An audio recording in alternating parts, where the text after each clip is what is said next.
Good morning, everybody. My name is Amina Nasser, and I'm a member in the Resistance team. We are part of the Autonomous Payload Delivery Challenge. And before we start, I would like to give you an overview about what we're going to present today. We will be talking about the challenge, our design, the milestone, and the budget. So the challenge is divided to two parts. The first part, where each individual team have to deliver their payload to 3 different locations within 2 minutes and come back to the start point. To do so, we would use the GPS coordinates, color-coded, such as PixieCam, RF transmitter. However, the RF transmitter will be using for the second challenge, where only one location will be on, and and all the teams will compete at the same time. The first team who can deliver their payload within 10 feet will be the winner. So, wish us the best luck. And now we will be talking to you about the general requirements. Hello everyone, my name is Ryan. Before taking part in any of the challenges, each team must adhere to a set of design requirements, which are listed. First of all, it must be autonomous throughout the entire course. Its dimensions cannot exceed 2 feet. Its budget is about $950, and as a precautionary measure, an emergency stop switch should be handy. To approach these challenges, my team and I believe that the ideal robot would have to be fast, precise, and unimpeded by the obstacles that we expect to see. With all that said, I'd like to present to you the robot for Team Resistance.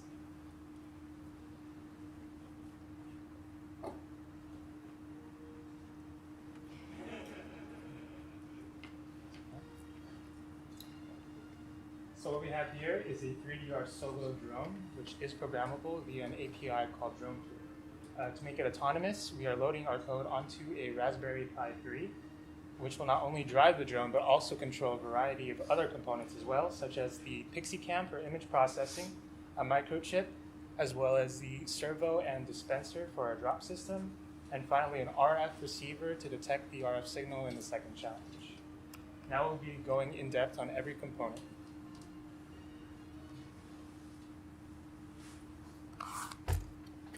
Hi everyone, my name is Drew Haynes, and I'm going to be talking a little bit about the drone and the code that we wrote. So for our project, we chose the 3DR Solo. The reason we went with the 3DR Solo is, first off, it fits our design requirements. So it's small enough, and then it can carry the payload that we need to drop. So the max payload capacity is about 420 grams. It comes with an onboard battery, so we can use that to power other electronics on board. The average flight time is about 20 to 25 minutes. It comes with a Pixhawk 2 flight controller already installed in the drone. It comes with a built-in barometric altimeter and GPS. It's easily programmable, and then we got it at a really great price of $260 on Amazon. So the reason why we decided to buy the drone was so that we could focus on more important aspects of the challenge, such as programming and using the vision system, other things like that. So before you just load code onto a drone and go and fly it, you have to simulate it first, or else there's like a 99% chance that you're going to crash and burn. So the simulator that we use is called APM Planner. So I just got a small demo. So on the left side, you can see that's a terminal, and I execute the script to start the simulator. On the right side, you can see the simulator update and the map update as the code is running. So on the left side, you can see that it takes off to a certain altitude. Once it reaches the target altitude, then it loads the first GPS point and starts flying to that point, towards that point. And then in the console, it updates with the distance remaining to the target.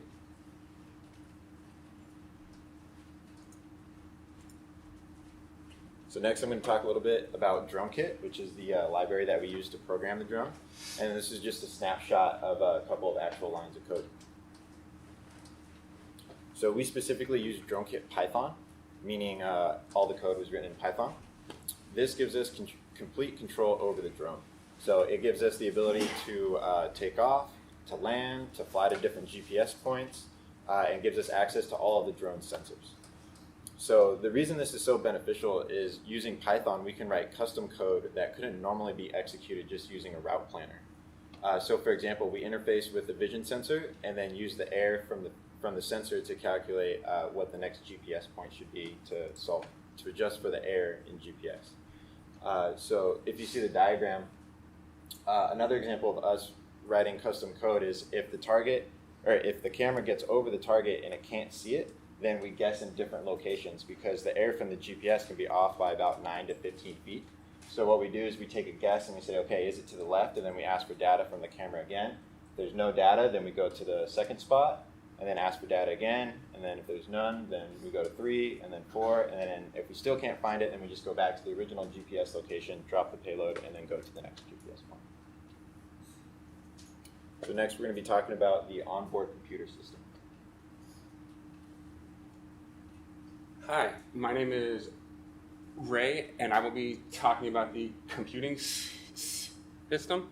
While the Solo has a navigational computer installed, we didn't want to bog down the processors with all the tasks necessary to complete our mission. So we decided to use a single layer Raspberry Pi 3 computer in order to organize, monitor, and execute all of our mission taskings. We chose the Raspberry Pi 3 because it's small, lightweight, cost-effective, and widely available. Our computer acts as the brains of the entire operation. It's what allows us to push the commands to our Solo to take off, to receive the GPS coordinates, to go to land, to do everything.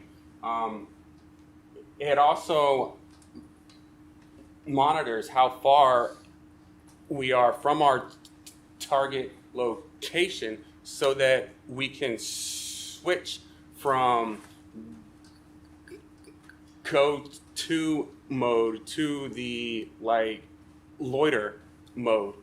The computer acts as the interface between our computer vision system and our Solo, which allows us to take the XY coordinates, convert them to a vector, and tell the Solo to go to that point. It also controls the servo. It tells it when and what position to turn to. And for the second part of our challenge, it interfaces with the RF and tells our drone which location is turned on, thereby knowing which location to go to. As you can see, it is literally responsible for the entire project. And now we will be talking about the computer vision system. Hi, my name is Edwin, and I'll be talking about our computer vision system. So once we arrive at our GPS location, we'll be using a computer vision system to detect the target on the ground so we can get as close as possible before we drop our payload. Our computer vision system that we have decided to go with is the PixieCam, an open source image processing camera. So our computer vision system can be trained two ways. We can use the physical button on the camera, or we can use Pixelmon, which is shown here on the left. These signatures then get saved onto the flash memory of the camera. Then we'll run a pan tilt script that will give us the X and Y coordinates of the target. So this system returns the x, y, width, and height of the target in pixels. So if we know the dimensions of the target that's being used, we can calculate a centimeter per pixel ratio, so we can calculate how far we are away from the target.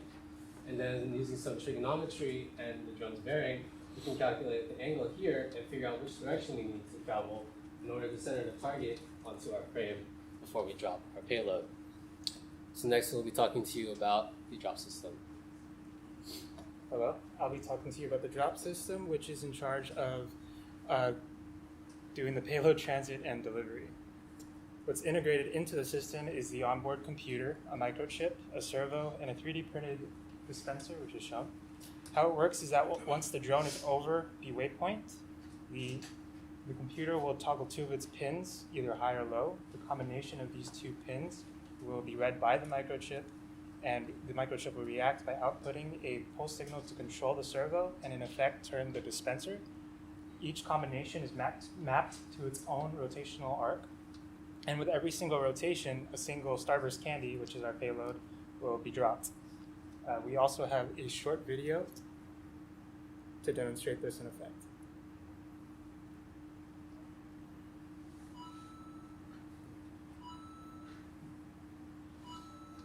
There you have it. That is our drop system.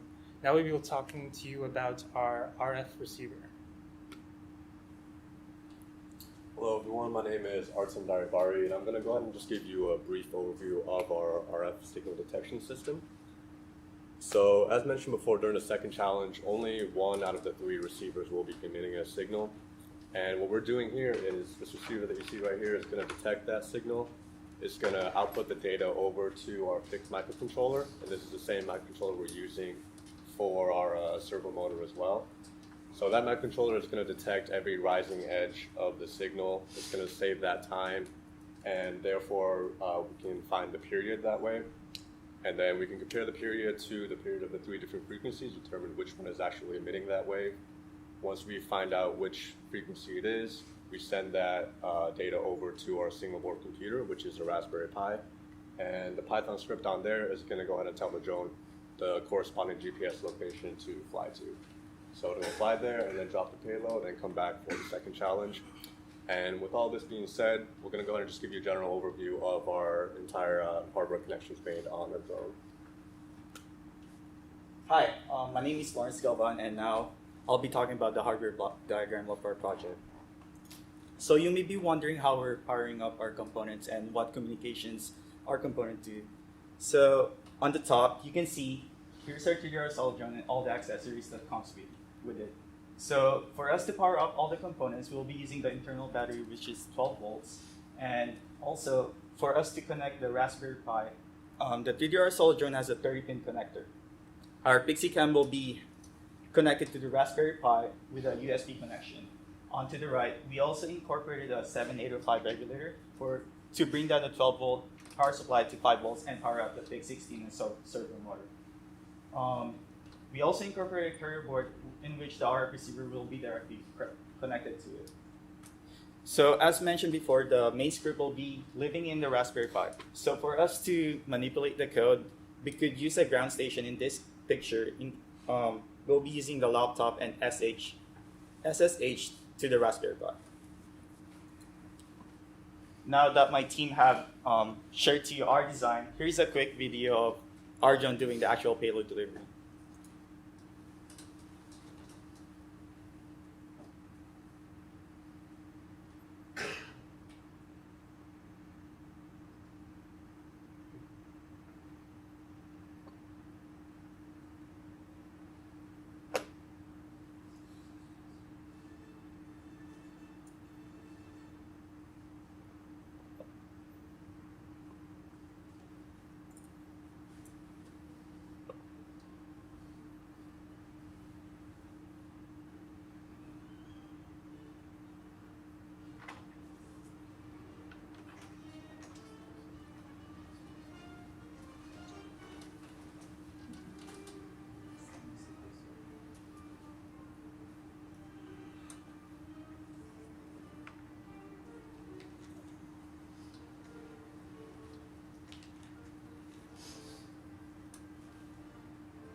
All right. Next, we're gonna talk about the milestones we had for this project. Hello everyone, my name is Efren. So now I'm gonna talk about the milestones, the overall progress. So we can observe at the beginning of the semester, we already had the drone kit simulation running into our laptops, like as I'm showing in one of the previous slides. We also have the drone navigate autonomously to the specified waypoints. And during the first couple of weeks of March, and we also have the already printed the payload mechanism. Then we can look at by the end of March, we can observe 4 and 5. We have already the Raspberry Pi communicating with the drone, and we by the end of the month of March, we had the PixieCam and the Raspberry Pis finalizing the waypoint detection script. And we can observe also that by the beginning of April, we have finalized the assembly of the drop mechanism. As we can observe here in the drone more closely. We can also, on the first 2 weeks during the month of April, we have already a communication between the Raspberry Pi, the servo, and the PixieCam, all continuously. And just a couple of weeks ago, we finalized the script of the RF, and we did our last testing cycle, so we're all set for the competition. So now we're gonna talk about the budget. Hi, I'm Phoebe, and I will talk about our budget. As a general requirement, we have $950 for the fund, and we spend about like 92% on the part that we need to be able to build our robot. So we got like 2 of the 3D solo drone, one for the testing and the competition, and one just for a backup plan. The rest we spend on get the Raspberry Pi, Pixie camera, servo, RF receiver, and other connector. So the remaining of the fund is $78. That concludes our presentation. Thank you.